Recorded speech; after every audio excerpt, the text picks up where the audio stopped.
Now we have an investigative journalist. This is Sarah Fields. I'm sure Sarah wants to ask you a question. So Sarah, please, what question do you have for Lindsey?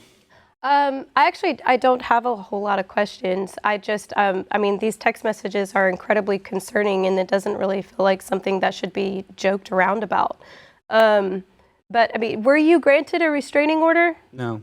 You were not granted a restraining order because, okay, so I'm not going to sit here and I'm not going to call you a liar because I don't think that that would be appropriate. But what I will say is that if anybody ever accuses someone of something so horrific and it's not actually true, that would be the most disgusting thing, because this man's career has potentially been completely destroyed. His future has been completely stained. And that is very bothersome to me as someone who is a DV victim myself, a DV survivor, as well as my daughter is also a survivor of a horrific thing that we came out of. And I was myself accused of something that I absolutely did not do, and that was horrific in itself. It caused trauma and it caused PTSD, not just to me, but to my entire family.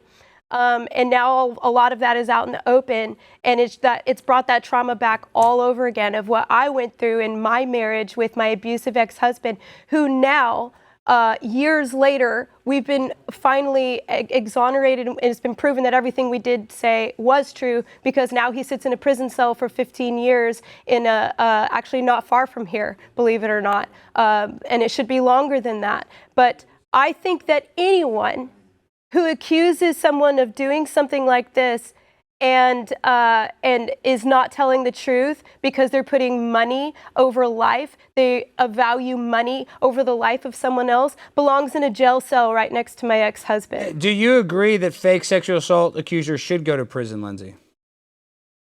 I absolutely do. And I think there's a big reason that that has never happened to me in 2.5 years, because of all of the different evidence that has been laid out there.